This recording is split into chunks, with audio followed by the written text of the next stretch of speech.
making headlines. The President signs the condolence book opened at the High Commission of India in the Maldives following the demise of former Prime Minister of India, Dr. Singh. The Speaker of the Parliament urges the country's national radio to expand its radio broadcast to cover more news from the atolls. And the Heritage Minister hails the pivotal role the country's national radio played over the years to building a well-informed and civilized society.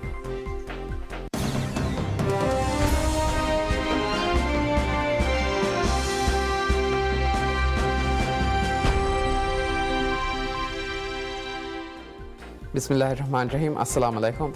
Welcome to PSM News in English with me, Idham Naim.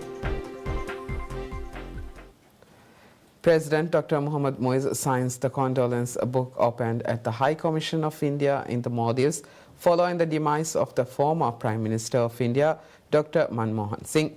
Dr. Singh, who served 2 terms and played a pivotal role in liberalizing India's economy during his tenure as Finance Minister, passed away at the age of 92. In his message, President Dr. Mohammad Muiz stated that India's former Prime Minister, Dr. Manmohan Singh, was a great statesman and reminisced about the historic visit of Dr. Singh to the Maldives in November 2011, which marked a momentous milestone that further cemented the bonds of friendship between India and the Maldives. The message also conveyed sympathies to Dr. Singh's family and the government and the people of India on behalf of the government and the people of Maldives during this time of profound loss. Dr. Singh, an economist turned politician who also served as the governor of the Central Bank of India, was ailing and admitted to the All India Institute of Medical Sciences in New Delhi late on Thursday. President Dr. Muiz highlighted Dr. Singh's commitment to progress, adding that his leadership to strengthen Look East policy played a pivotal role in fostering development and cooperation across the South Asia region. A mild-mannered technocrat, Dr. Singh emerged as one of India's longest-serving prime ministers, leading the nation from 2004 to 2014. He became a respected economist, served as the governor of the Central Bank of India, and worked as a government advisor. Unexpectedly, in 1991, he was appointed as finance minister, marking the start of his political career. During his tenure from 1991 to 1996, Dr. Singh was the architect of reforms that rescued India's economy from a severe balance of payment crisis. He promoted deregulation and other measures that opened the previously insular country to the world. Dr. Singh's unexpected ascension to Prime Minister in 2004 further solidified his legacy. During a period of unprecedented economic growth, Dr. Singh's government distributed the benefits of the country's newfound wealth by introducing welfare schemes including a jobs program for the rural poor. In 2008, his administration secured a landmark agreement that allowed a peaceful nuclear energy trade with the United States for the first time in 3 decades, paving the way for stronger relations between New Delhi and Washington. However, his efforts to further liberalize the Indian economy were often hindered by political infighting within his own party and the demands of coalition partners. The Speaker of Parliament, Abdur Rahim Abdullah, has urged the country's national radio, Voice of Maldives, commonly known as Divihirajya Ke Adu, to expand its radio broadcasts to cover more news from the atolls. The Speaker made these remarks during a special interview with Voice of Maldives on the occasion of its 62nd anniversary. During the interview, Abdur Rahim fondly remembered his time as a radio presenter working out of the Lam Atoll office. The Speaker said he had actively gathered news and information from the atoll and presented it through a special weekly news program dubbed Atoll Hafta Khabaru. The Speaker of Parliament described the importance of such programs, then insisting that it remains as important even now. He urged Voice of Maldives to take its coverage from the capital Male to expand its programs to the atolls, expressing his belief that radio still has a bright future. The Speaker also noted that Voice of Maldives remains the oldest news broadcaster in the Maldives with 62 years in service. Therefore, he insisted that it needs to secure and preserve the future of radio in the country. The Minister of Divehi Language, Culture and Heritage, Adam Nasir Ibrahim, hails the pivotal role the country's national radio, Voice of Maldives, has played over the years to building a well-informed and civilized society. The minister made these remarks while speaking on a special program on the occasion of Voice of Maldives' 62nd anniversary. Speaking at the program, Minister Adam Nasir highlighted the pivotal role Voice of Maldives has played in building a well-informed and civilized society. Since its inception in 1962, he pointed out the crucial role Voice of Maldives has played in opening the Maldivian people to the modern world, making them a well-informed and a civilized society. The minister also expressed gratitude to the National Radio in aiding his ministry to execute its mandate to educate people on the Divehi language, local culture, heritage, customs and practices. The National Radio Services was launched on December 29th and has now been in operation for 62 years. The radio service has played an important role in educating and entertaining the people. Minister of Islamic Affairs Dr. Muhammad Shaheen Ali Said reveals that over 6,300 Maldivians have journeyed to Makkah, Saudi Arabia this December to perform the Umrah pilgrimage, marking a historic record. According to the minister, 6,373 Maldivians have so far embarked on this sacred journey to Mecca, marking the highest number of pilgrims from the Maldives to travel in a single month. Typically, about 4,000 Maldivians make this way pilgrimage every December. However, this year's figures have surpassed expectations, with the ministry estimating the total number to exceed 8,000 by the end of the month. The increase is partly attributed to school holidays, allowing families, youth and children to travel together. Most of these pilgrims have arranged their trips through private Umrah tour operators. This year, the ministry issued licenses to 50 private entities to manage Umrah tours. While a large percentage of Maldivians rely on these operators, some choose to travel independently.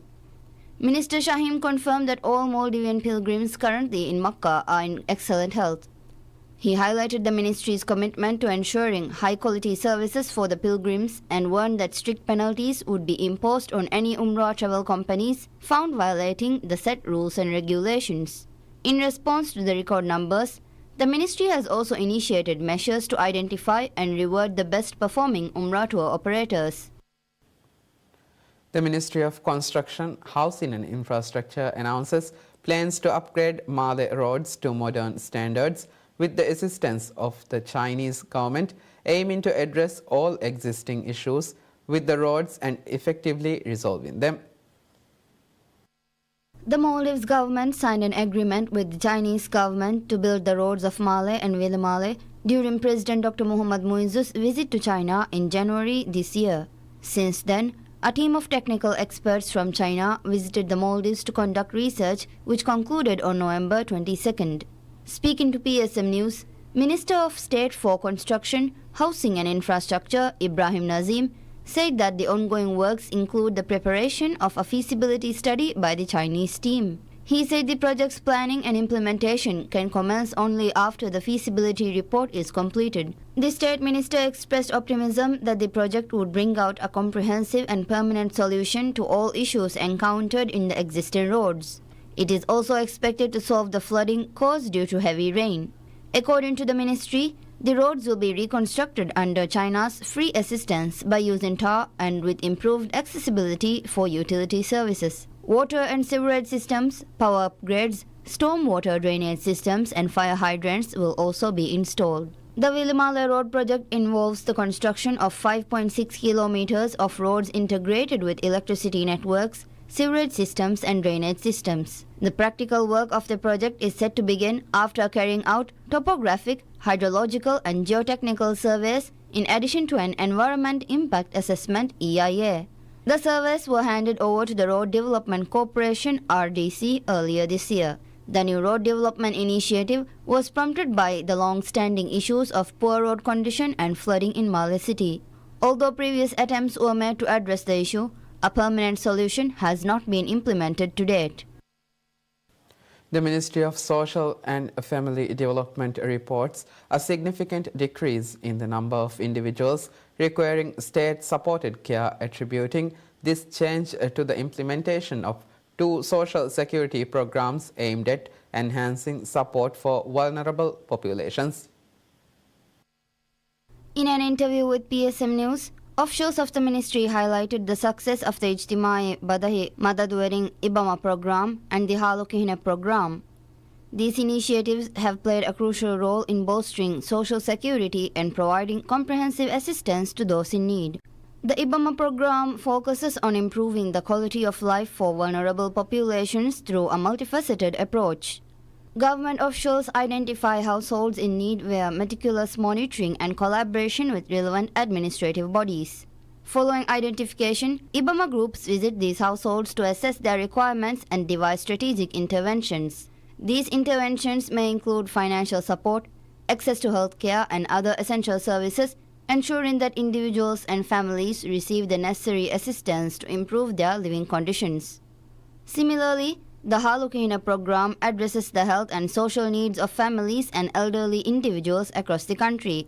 Government representatives conduct visits to households to understand residents' concerns such as access to medical care, essential medicines, housing and financial support. Based on the feedback gathered, tailored assistance is provided, which may involve medical care, financial aid, or other forms of support to ensure that residents receive the help they need. Lead social worker at the ministry, Akram Hussain, highlighted the increase in public awareness of social issues in an interview with PSM News. He highlighted the effectiveness of the Ibama program in identifying households requiring state-supported care. He said that the program was currently implemented in 140 islands and has successfully reduced the number of individuals needing state intervention. According to Deputy Minister Mariam Lahufa Halil, the ministry has ambitious plans to extend the Ibama program to all inhabited islands by June 2025. She underscored the importance of these programs in shaping the government's social welfare policies. Ministry of Climate Change, Environment and Energy reveals that the Maldives has made significant strides in its ambitious 5 million tree plantation program with over 450,000 trees planted so far this year. The tree plantation program highlights the administration's commitment to combating climate change and enhancing biodiversity. The 5 million tree plantation program, launched by President Dr. Mohammad Muiz, aims to combat climate change, enhance biodiversity, and protect endangered native tree species. It was officially inaugurated on 5th June 2024, coinciding with World Environment Day, marking a significant step towards environmental conservation. The initiative focuses on planting native tree varieties that are at risk of extinction. These include fruit trees, shade trees, flowering trees, and trees used in traditional Divehi medicine. Over a span of 5 years, the program aims to plant a total of 90 varieties of fruit-bearing and vegetable-producing plants, significantly contributing to the country's ecological and food security. According to the Environment Ministry, as of now, a total of 450,936 trees have been planted this year. Additionally, 70 institutions and parties have pledged to plant an additional 4,219,456 trees. The ministry added that the tree plantation activities are currently underway in the capital Malé City as well as in the atolls. Furthermore, Environment Minister Tariq Ibrahim said that a remarkable 398,000 trees were planted on the first day of the program. The 5 million tree plantation program was first announced by President Dr. Muiz on December 1, 2023, during his address at the 28th session of the Conference of Parties to the United Nations Framework Convention on Climate Change, also known as the COP28 Conference. The program aligns with the goals set during the COP28 conference, underscoring the Maldives' commitment to global environmental efforts. The government notes that these efforts underscore a strong commitment to protecting the delicate ecological balance of the Maldives and addressing the challenges posed by climate change for the benefit of both the present and future generations. Maldives Industrial Fisheries Company, MIFCO, has said that the government has released a total of USD 63.3 million as payments to local fishermen. When this administration took office in November last year, arrears to local fishermen amounted to around 15 million US dollars. Despite some initial setbacks, this administration has gradually settled the arrears. On this year's Fishermen's Day, celebrated on 10th December, President Dr. Mohammad Muizzu announced that his administration has now made arrangements to settle payments to fishermen within 48 hours. True to the President's pledge, MIFCO is now depositing payments to fishermen well within 48 hours. MIFCO said between 17 November 2023 to 28 December 2024, the company has purchased 55,925 metric tons of fish from local markets. It said that payments released to fishermen during the period is around 63.6 million US dollars. MIFCO highlighted the assistance and cooperation from the Ministry of Fisheries and Ocean Resources along with the Bank of Maldives BML in the efforts to deposit payments to fishermen within 48 hours of purchases. This administration, since taking over, has initiated significant efforts to enhance and diversify the country's fisheries industry. The government has pledged to alleviate the issue faced by local fishermen within the next 2 years.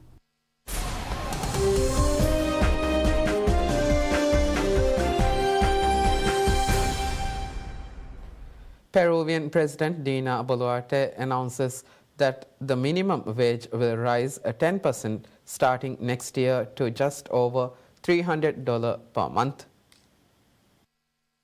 Peruvian President Boluarte announced that the minimum wage will raise 10% starting next year to just over $300 per month as the Andean nation shows signs of an economic recovery after slipping into a recession last year.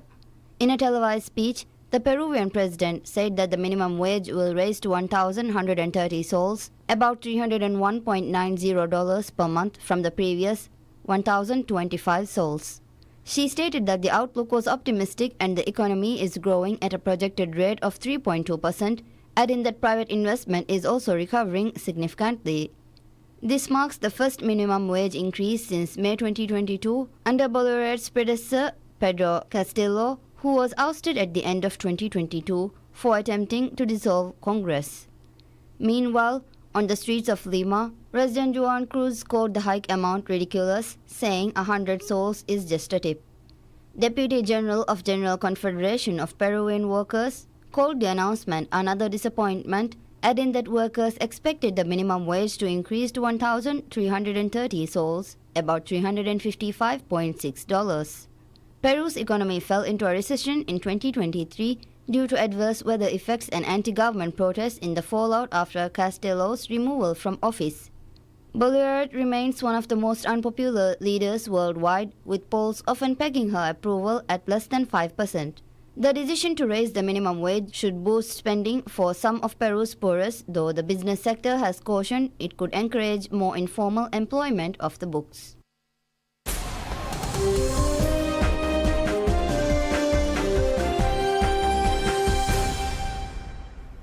At least 167 people were killed when an Jeju airplane belly landed and veered off the runway, erupting in a fireball as it slammed into a wall at South Korea's Muan International Airport.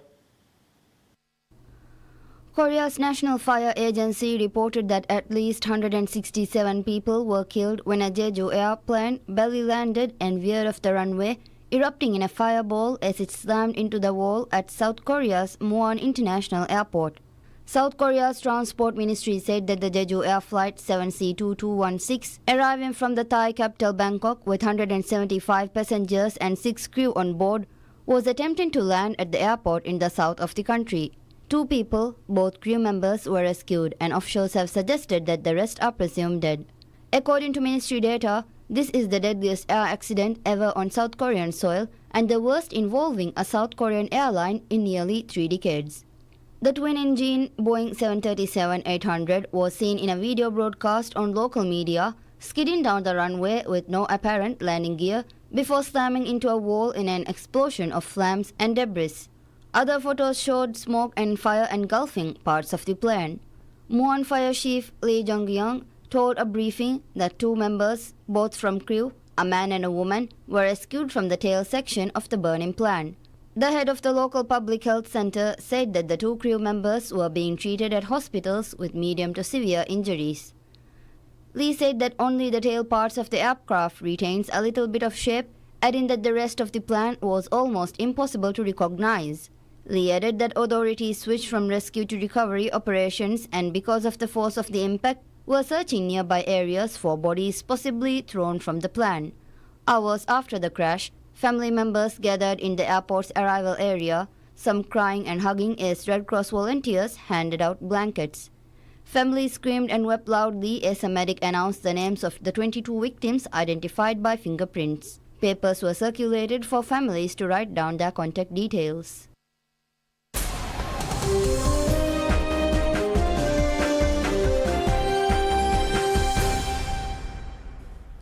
Dallas Mavericks guard Luka Doncic was victim of a home burglary that occurred on Friday in Dallas. According to NBA Stars business manager, no one was home at the time of break-in. Dallas Mavericks superstar Luka Doncic was the victim of a home burglary that occurred on Friday night, continuing a string of break-ins at notable athletes' houses.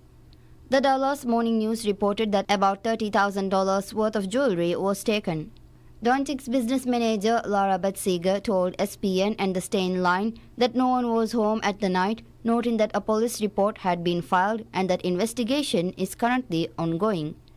It's been a rough week for Doncic, who is expected to miss at least 1 month after straining his left calf during a 105-99 loss to the Minnesota Timberwolves on Wednesday.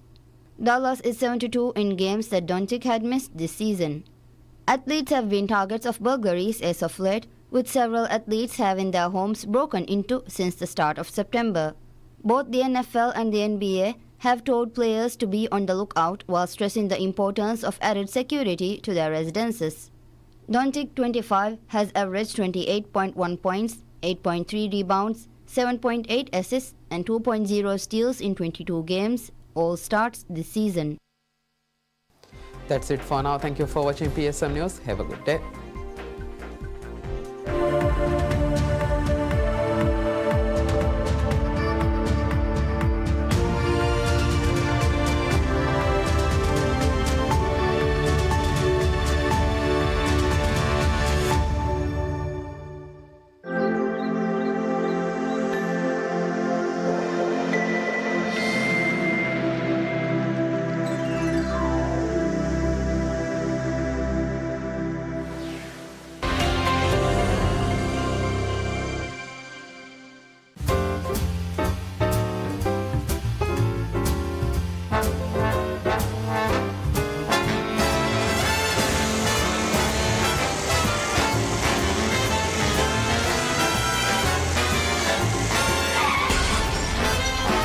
मगुमचे सवाल को नुदुनु MF होती जहुनी मुळिमुण का bandage वालाकन accident तहुगा नुवदी है इसे तमी हम मरवनी बोले लिबियानी अक्सर साइकिल दुबार हेलमेट वाला